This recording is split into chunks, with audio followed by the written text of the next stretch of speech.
Hoje nós vamos continuar o nosso estudo em Marcos, Evangelho de Marcos.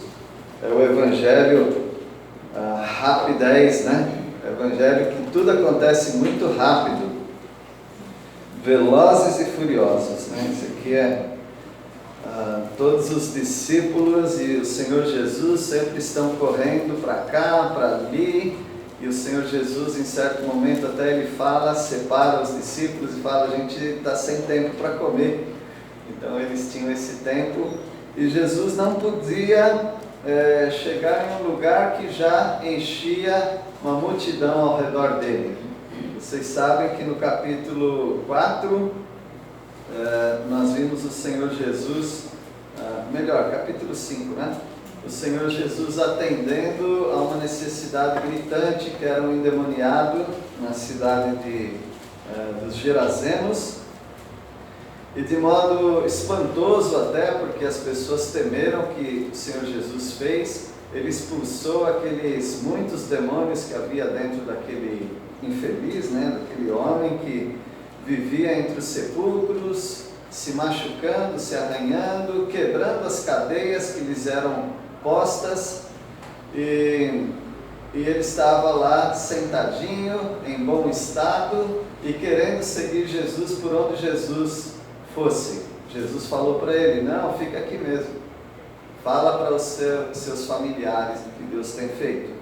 E aquele homem ficou naquela região, Decápolis é a região de 10 cidades gregas, e ele pregou por todo o canto. Um grande testemunho ali, um lindo testemunho. E nós estamos estudando no capítulo 5 sobre a reação das pessoas diante da pessoa e da mensagem de Jesus. As pessoas reagem de diversas maneiras. Por exemplo, logo no início do capítulo, nós vimos que Jesus curou esse homem, expulsou os demônios para os porcos, e os porcos caíram no mar, no lago de Genezaré, ou da Galileia, e esses porcos morreram. Então as pessoas ali que tiveram prejuízo de R$1.600.000, nós fizemos as contas, lembra? Essas pessoas acharam que Jesus não era bem-vindo naquela cidade, ou seja, a vida daquele homem não valia tudo isso na concepção deles. Aliás, não era um homem só. Em Mateus, em Marcos nós estudamos que é um homem. Lucas também fala que é um homem. Mas Mateus, que mostra uma outra visão, diz que eram 2 homens. Então cada homem valia aí R$800.000, né? Mas eles achavam que era muito caro. Então eles expulsaram Jesus. Então uma das reações que as pessoas têm diante de Jesus e da mensagem é que mesmo ele fazendo bem às pessoas, as pessoas preferem manter Jesus à distância. É como algumas pessoas falam assim: eu gosto muito da sua igreja. Mas você nunca foi. Eu gosto, mas gosto de distância também. Então as pessoas têm reações diversas com respeito à pessoa e à palavra de Jesus. E hoje nós vamos estudar sobre os aflitos. Qual a reação dos aflitos diante de Jesus? Bom, você é um aflito, eu sou um aflito. Todos nós, em algum momento da vida, estamos em aflição. Mas algumas pessoas têm muitos anos de aflição no mesmo assunto. E essas pessoas começam a adquirir comportamento na sua vida de desespero. Ou elas começam a te atacar, ou elas começam a ficar muito afetadas e carentes da companhia de pessoas, ou elas são da maneira como deve ser. Elas esperam em Deus, elas clamam por um livramento do Senhor Jesus. Então os realmente aflitos, eles querem descobrir se Jesus pode ajudá-los.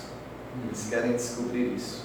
E nós podemos ser esse instrumento para essas pessoas aflitas, mostrando a elas que sim, Jesus pode te ajudar. Jesus é o dono de todas as situações da nossa vida. Ele é o Criador do mundo, Ele é o Criador do seu corpo, Ele conhece o seu organismo, Ele é o dono de toda a prata e ouro, Ele é aquele que controla mar e vento, Ele é aquele que pode controlar a sua vida e as situações da sua vida. Nós precisamos dar palavra de esperança aos aflitos. E as pessoas são aflitas em quais sentidos? Quais são as áreas de aflição? Aí eu jogo para vocês, aflitos, dizerem para mim, quais são as áreas que afligem as pessoas? Saúde. Saúde, já foi direto no ponto, né? Seu braço quebrado. Operou, né? Operou e ele sabe como que é escovar os dentes com a mão esquerda, né? A Agnes não tem problema de escovar os dentes com a mão esquerda. Não. Você tem? Qual outro problema além de saúde? Financeiro. Problema financeiro é a dobradinha. É a dobradinha. Estão sempre juntos, finanças e saúde. O que mais? Emoções. Podemos até dizer que é saúde, né? Saúde emocional. Oi? O futuro também ele causa. O futuro causa ansiedade, causa problemas emocionais, também. Tem outros problemas, projetos, né? Que são futuros também. Dívidas de negócios que fracassaram, isso traz grande aflição para as pessoas. Dúvidas existenciais. Quem eu sou, de onde eu vim, para onde eu vou. Dúvidas existenciais. E agora nós vamos encontrar um texto que na Bíblia acontece pouquíssimas vezes, mas aconteceu aqui. Jesus começa uma ajuda, um ministério com alguém, aí acontece um intervalo, um parênteses, daí ele volta a trabalhar com aquela situação novamente. É o caso o pedido de Jairo, Marcos 5, a partir do versículo 21.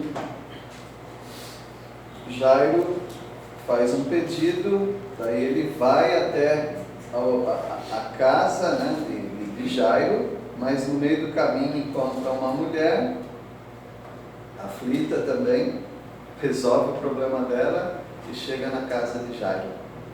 Então, se você estudasse Mateus 5, 21 a 24 e pulasse para versículos 35 até 43, você teria uma história sem quebra, sem quebrar a história. Mas nós vamos estudar como está aqui, tá bom? Quebrando a história, Jesus no meio do caminho encontrando uma mulher. Tenha isso em mente hoje. Hoje você é um aflito, tá bom? Este é o dia que nos fez o Senhor, um dia de aflição. Hoje é o dia que você está aflito. Mas a palavra de Deus, para você que é crente, está dizendo: regozije-se, alegre-se neste dia de aflição. Deus estará com você hoje. E a palavra que nós temos da própria palavra de Deus, da pessoa de Jesus Cristo, é que Ele atende aos aflitos. Ele cuida dos aflitos. Então hoje é um dia de aflição, mas é também um dia de alegria. Então vamos ter essa perspectiva. Vamos pensar hoje nos aflitos, sejam esses aflitos nós mesmos, nossos familiares, amigos, ou pessoas que nós nem conhecemos, mas que estão aflitas. Como são os aflitos? Em primeiro lugar, eles são muitos. Versículo 21, alguém fazer. E passando Jesus outra vez num barco para a outra banda, ajuntou-se a ele uma grande multidão, e ele estava junto do mar. Tinha uma grande multidão. Ou ele é um popstar, ou ele é um grande médico, porque são coisas que fazem fila, né? uma pessoa que nos diverte ou uma pessoa que nos cura. Se você é uma dessas duas pessoas, sempre você tem um monte de gente ao seu redor. Se você é uma pessoa que diverte os outros, sempre as pessoas querem ficar perto de você. E se você cura as pessoas, você vai ter sempre muita gente ao seu redor. Esses aflitos somam em multidão, grande multidão estava ali. Agora notem que Jesus voltou, né? Jesus atravessou até a cidade de Gadara, a cidade dos Gadarenos ou Gerazenos, tanto faz, e ele retorna para o barco e vai para um outro lugar, nós não sabemos qual. Havia ao redor do lago da Galileia, que por tão grande eles chamavam de mar, havia entre 8 a 10 cidades importantes. E o Senhor Jesus ele estava sempre costeando essas praias, sempre estava atendendo pessoas. Ele ficou 1 ano e 8 meses trabalhando só na Galileia, que é a parte norte de Israel. E quando ele chega, ele volta ao barco e chega até a margem de alguma cidade, tinha ali muita gente. Então o que nós percebemos é que os aflitos são muitos. Aqui só diz que são muita gente, mas pode ter certeza que eram pessoas aflitas. Elas seguiam a Jesus e não era de hoje, né? Elas já seguiam a Jesus por onde ele ia. Então os aflitos são muitos. Saiba que por onde você andar você vai ter aflito. Você tem aflito no seu trabalho, na sua escola, na sua vizinhança, onde você anda, onde você se diverte, também tem aflitos, e talvez dentro da sua casa tenha aflitos. Então saiba disso, que não é um assunto que você tem que pensar de vez em quando, é um assunto que te perturba, porque todos os dias você está se esbarrando com gente aflita. Será que Deus não quer te usar de alguma maneira? Bom, os aflitos, esse foi o versículo 21, né? Os aflitos são de todas as classes. Isso é bem importante também, né? Eu vou trabalhar com pessoas mais pobres. Por quê? Porque elas são tão aflitas. Mas você acha que de classe superior, classe mais elevada, não tem gente aflita? É onde Deus te guiar, tá bom? Para onde você apontar o seu nariz, tem gente aflita. Todo lugar. Nas classes altas, nas classes médias, nas classes baixas, nas classes super baixas, na questão social e financeira. Tem gente aflita em todo canto. Tem gente estudada que é muito aflita. Tem gente ignorante, analfabeta, aflita. Tem terapeutas aflitos. Tem pastores aflitos. Tem gente aflita em todos os cantos que você observar. Hoje tem um monte de gente aflita me ouvindo. E tem um monte de gente ouvindo um aflito. Verdade. Como verdade? Você sabe disso?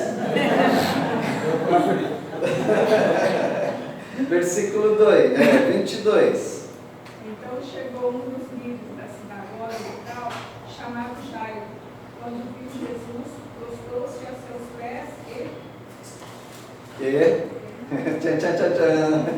Bom, como é que você sabe que esse homem é aflito? Esse homem é o principal da sinagoga, um bam. Esse homem é um homem que leva as pessoas aos pés de Deus, não é? O principal da sinagoga. Então ele é um homem importantíssimo. Então ele é uma classe superior, vendo a média das pessoas. E como é que você sabe que ele é aflito? Para um religioso que guia as outras pessoas a Deus, que acolhe os aflitos, se prostrar, então o mundo acabou. Quando um pastor pedir socorro para alguém, o mundo acabou. Por isso que há muitos suicídios entre pastores, vocês sabem disso, né? Eles não pedem ajuda. Eles são muito bons para pedir ajuda. Eles são muito superiores para pedir ajuda. Então, mas isso era ironia, tá, gente? Pastores são miseravelmente desesperados pela ajuda do Senhor. E esse homem aqui, um homem que conduzia outros a Deus, ou conduz, ele se prostra diante dos pés de Jesus. Ou seja, os aflitos, eles são de todas as categorias. Aqui nós estamos mostrando alguém, vamos chamar assim, da média alta sociedade, o principal da sinagoga. Nós vemos também que os aflitos, eles têm em Jesus o último recurso. Há pessoas que buscam igrejas como o último recurso para a sua vida. Há pessoas que buscam a palavra de Deus como o último recurso da sua vida. Portanto, esteja pronto para receber alguém que está nas últimas. Tem pessoas que estão nas últimas. Ah, mas ela é tão sorridente, ela é tão divertida, tão alegre. Ah, cuidado, porque o crente, ele aprende a olhar além daquilo que ele vê, porque ele vê por fé, ele vê as coisas espirituais, e ao ver as coisas espirituais, se começa a ver as pessoas aflitas. Qual é a aflição que você está guardando no seu coração? É essa pergunta que você sempre faz ao encontrar-se com alguém. Então veja que Jesus é o último recurso. Esse homem é um principal da onde? Sinagoga é um lugar de reunião de quem? De quem? Dos judeus. Jesus veio para salvar os judeus, mas os judeus não o receberam. E a começar dos líderes, os líderes não eram favoráveis a Jesus. E esse homem, líder dos judeus, que deveria ensinar, não é que deveria, mas a prática se tornou assim, que deveria ensinar a não seguir a Jesus, ele se prostra aos pés de Jesus. Ou seja, é meu último recurso. Versículo 23. Insistentemente lhe suplicou: minha filhinha está morta, vem e põe as mãos sobre ela para que seja salva e viverá. Pede para os fariseus, pede para os saduceus, pede uma reunião de oração para o sinédrio, que é o conselho de vocês. Por que ele vai até Jesus? Ele vai até Jesus porque ele já sabe da fama de Jesus. E na hora H, na hora do desespero, ele busca aquele quem ele supõe que pode ajudar. Porque ele já ajudou tantas pessoas, quem sabe ele pode me ajudar também. Então, os aflitos são muitos. Os aflitos são de todas as classes. E os aflitos buscam sempre o seu último recurso. E às vezes o último recurso daquela pessoa está numa igreja, está na companhia de um crente em Cristo Jesus, e ele quer ver Jesus fazendo alguma coisa na vida dele. Então fique atento, porque tem pessoas que encostam em você como o último recurso delas, você que tem Jesus Cristo na sua vida. Mas sabe que bênção? É que os aflitos são atendidos por Jesus. Você bateu na porta certa, você chegou no lugar certo, Jesus pode te ajudar. Versículo 24. Jesus foi com ele e todo o povo seguiu, apertando-se ao seu redor. Jesus foi com ele. Então Jesus não apenas se compadece, mas ele vem conosco, ele vai com o aflito. E ele vai até o aflito. Ele nem precisava ir até lá. Teve um homem, um centurião, que cuidava de 100 soldados. Ele falou: não, você não precisa ir nem na minha casa, porque eu também sou chefão. Eu falo para um vai, ele vai. Falo para o outro vai. Então se o senhor falar, está curada, o meu servo estará curado. Então ele cria nisso. Esse é outro caso, né? Agora Jairo, Jesus acompanha Jairo, e a multidão encherida, né? Vai com ele. para onde ele ia, a multidão ia. Me lembrou do filme do Forrest Gump. Já assistiram? Ele começava a correr e uma multidão ia correndo atrás dele. Aí ele parou, todo mundo parou. E agora? Agora cada um cuida da sua vida. E não assim, mas a multidão, da mesma forma, segue Jesus. Ele tem alguma coisa para oferecer. Mas Jesus, ele não vai parar no meio do caminho e falar, agora vocês se viram. Ele sempre vai atender as pessoas. Portanto, os aflitos podem ter certeza que vão ser atendidos por Jesus. Pode fazer essa promessa para as pessoas, viu? Agora não vai prometer cura do câncer, prosperidade ao máximo, e é com você, você vai ter que pagar a diferença, tá? Siga Jesus que você não vai se decepcionar, nunca. Isso você pode prometer. Siga Jesus que você vai ter a salvação da sua alma. Pode prometer isso para as pessoas mediante a palavra de Deus. Bom, agora nós vamos mudar de aflito, mas é tudo a mesma coisa, só muda de rosto e endereço. Aflito é tudo igual. Então o Senhor Jesus está com Jairo e ele vai para a casa de Jairo e no meio do caminho uma outra aflita o encontra. E os aflitos, alguns aflitos são de vários anos. Alguns aflitos são novatos, mas alguns aflitos eles são de vários anos, e essa mulher aqui é um exemplo disso, de vários anos. Versículo 25. Chegou ali uma mulher que fazia 12 anos que estava com uma hemorragia. 12 anos essa mulher estava sofrendo disso. Quero falar um pouquinho de hemorragia das mulheres. Evidentemente eu não sou uma mulher, né? Aí você fala, você não poderia nem imaginar o que a gente passa. Tanto as mulheres que têm seu ciclo menstrual normal, tudo bem, sem maiores surpresas, quanto aquelas que são totalmente descontroladas no seu ciclo. Essa mulher está sofrendo horrivelmente. Você pode imaginar, porque você tem esposa, você tem filhas, você tem pessoas com as quais você conviveu, vivendo ciclos menstruais. Algumas sofrem barbaramente com cólicas. O incômodo já é óbvio, né? Agora você pensa naquela época em que tudo era pecado, tudo era mito, tudo era tabu, e tem uma mulher que já está numa situação que normalmente já lhe causaria algum problema. Inclusive numa dessas que Raquel escondeu os ídolos foi Raquel? Do pai tio, né? Ela escondeu os ídolos no assento dela, do animal. Daí quando ele estava revistando para ver onde está meu ídolo do lar lá, ela fala o quê? Tua serva não pode, porque está nos dias, né? Então não vai se levantar. Então havia sempre um incômodo. Havia um incômodo também que os materiais usados para essa higiene não eram absorventes. E hoje ganha até esse nome, inclusive, por ser absorvente. Mas eram panos.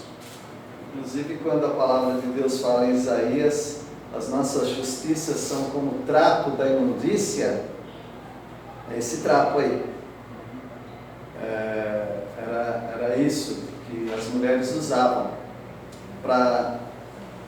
não para estancar, mas para segurar momentaneamente. E você vê a dificuldade que as mulheres, numa situação dessa, elas tinham que trocar o seu pano mais frequentemente do que hoje. E não havia acesso tão fácil. Tem um banheiro aqui, tem um banheiro ali. Não era fácil. Tinha que ir atrás de algum lugar, tinha que as amigas fazerem um corredor, uma parede, elas tinham que se virar nesse sentido. Isso num ciclo normal de uma mulher. Já era algo difícil de se tolerar. Agora essa mulher, ela tinha uma hemorragia. Mulheres numa situação dessa não podiam ficar perto de outras pessoas. Essas mulheres eram consideradas imundas. Agora eu não estou falando de imundícia física, tá bom? De higiene, né? Não é esse tipo de imundícia. Imundícia cerimonial.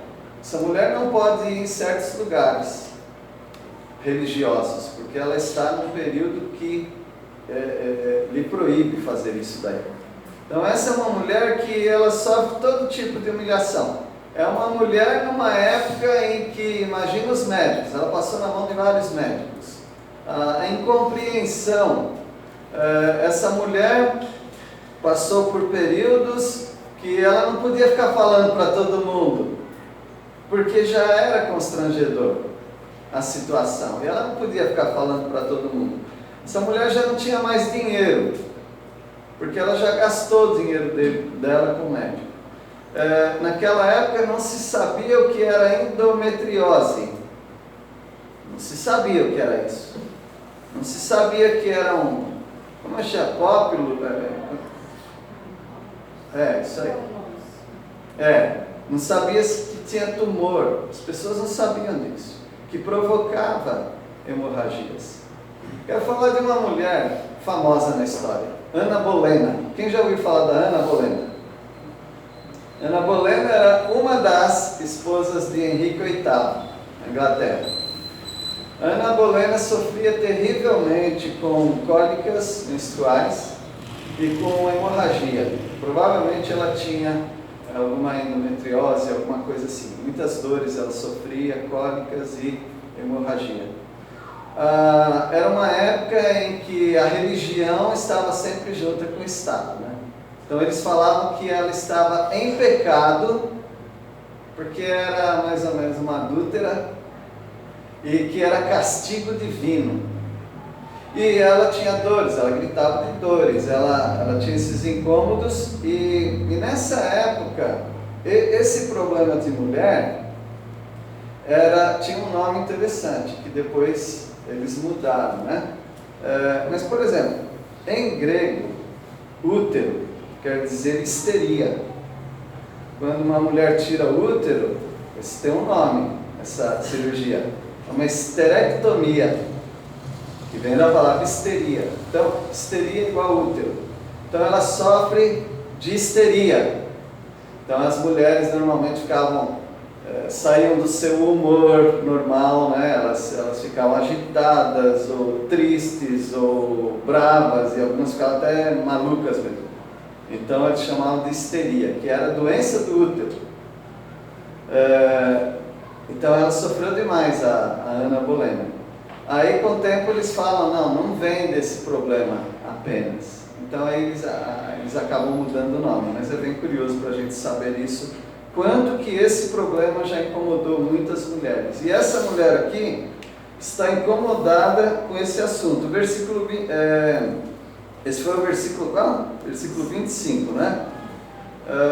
Como todos os aflitos, como muitos aflitos, eles são desiludidos. Eles vão buscar ajuda, mas eles não encontram. E eles ficam na desilusão. Tem muita gente desiludida, muitos aflitos, muitas pessoas que te procuram porque elas não sabem mais o que fazer. Elas já tentaram de tudo. Versículo 26. Porque havia padecido muito com muitos médicos, eles pediam quando tinha, nada lhe aproveitando isso, antes nem a pior. Não resolvia nada, a mulher só estava piorando, porque esse problema, se não é estancado, literalmente estancado, ele causa outros problemas. Anemia é um deles. Então essa mulher logo ela não consegue andar, de fraqueza, e ela já está há 12 anos carregando esse problema. Imagina quanto chazinho que essa mulher já não tomou porque a comadre falou que é bom. Essa mulher já tentou de tudo. Então, os aflitos normalmente carregam com si, além da aflição, a desilusão. Já tentei de tudo. Mas, quando é aflito mesmo, é também destemido. Todo aflito, ou quase todo aflito, ele é destemido. Ele não tem mais por que segurar, ficar com vergonha. Já está tudo mesmo ruim na minha vida, então vamos lá. Ele chega até a entrar numa igreja evangélica. Cúmulo, né? Você está apelando mesmo, hein? Ir para o centro espírita tudo bem, mas numa igreja evangélica, então alguns aflitos, eles já não estão nem aí mais porque a família fala. Ele precisa de ajuda. Versículo 27. Quando ouviu falar de Jesus, aproximou-se por trás dele no meio da multidão e tocou em seu manto. Estou nem aí, não posso chegar perto das pessoas, isso aqui eu vou chegar perto e ainda vou puxar a túnica dele, vou puxar a roupa dele. Eu quero ajuda. Falaram que ele pode ajudar, então eu vou buscar a ajuda dele. Então os aflitos são audaciosos, são ousados, são corajosos, destemidos, porque é questão de sobrevivência para eles. E os aflitos têm esperança. As pessoas fazem isso porque elas esperam realmente que elas vão receber ajuda. Versículo 28.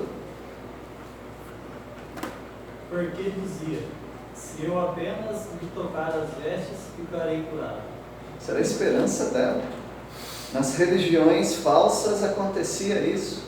As pessoas pegavam roupas, entregavam roupas, ficavam no lugar onde sombra dos curandeiros passasse. Então as pessoas tinham esperança. E ela tinha esperança que ao tocar em Jesus, eu serei curada.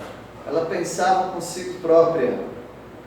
Então os aflitos, eles têm esperança em algo que eles encontram em você, porque esse algo realmente vai salvá-los. Agora nós vamos para o versículo 29, e eles acabam encontrando em Jesus a solução. Bateram na porta certa. Versículo 29. E logo se destampou a hemorragia, sentiu no corpo que está curada do seu flagelo. Meus irmãos, nós não podemos nem ter ideia, e nós homens então, ideia nenhuma, do que essa mulher sentiu. O alívio que ela sentiu.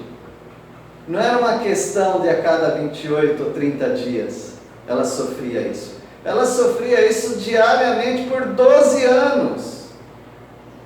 Então essa mulher, eu não sei como, que ela reconheceu que ela estava curada. Mas ela reconheceu. Provavelmente junto com a cura já veio a paz, a certeza. Como a salvação é assim. Ninguém sabe explicar o que acontece dentro da pessoa. Mas ela sabe, eu sei que eu sou salvo. Aquela paz veio para aquela mulher. Então encontrou nele a solução. Agora uma coisa que não acontece com todos os aflitos. Os aflitos precisam reconhecer-se como aflitos. Daí que muita gente não consegue ajuda. Porque elas não se reconhecem como aflitas. É o cara que está acabando com a família dele por causa da bebida e fala, não sou viciado não, eu posso parar quando eu quiser. Bebo quando eu quero e pago quando eu quero. Só que é mentira. Bom, isso aí eu sei que você está falando, sabe mesmo, né? Porque Deus o libertou disso e também está trabalhando com pessoas com isso. Mas veja, meus irmãos, não é fácil, mas você precisa orar a Deus para colocar alguém na sua vida. Não precisa ser todo mundo, mas alguém na sua vida. Abra com a pessoa qual é a sua aflição. Fala com ela. Ora a Deus para não cair na mão de qualquer um. Deus vai te orientar. E você tem que falar-se. Eu sou um aflito. Eu sou um aflito. Tem que assumir-se. Eu sou um aflito. Eu realmente preciso de ajuda. E essa mulher, ela fez isso depois da cura, mas Jesus queria usá-la como testemunho. Agora é o versículo 30, alguém pode ler? No mesmo instante, Jesus sentiu que nele havia saído o poder. Então virou-se no meio da multidão e perguntou: quem foi que tocou na minha capa? Esse versículo é muito difícil para mim. Eu acho muito difícil esse versículo, porque aqui está acontecendo algo que foge do que nós conhecemos de Deus. Deus sabe todas as coisas, concorda? Deus sabe todas as coisas. As coisas que ainda não aconteceram, Ele já sabe que vai acontecer. Como que Jesus, Ele quer saber quem tocou nas vestes dele? Aqui nós temos pelo menos dois pensamentos. Primeiro, Ele sabia, mas Ele estava chamando a atenção para provocar um reconhecimento, para a pessoa vir até Ele e testemunhar. Como, por exemplo, quando Deus fala: Adão, onde estás? É claro que Deus já sabia. Então aqui poderia ser isso. Mas sabe, irmãos, pode bem não ser isso, porque nós não estamos falando, nós estamos falando de Deus, mas nós estamos falando numa situação inédita para Deus. Qual é a situação inédita?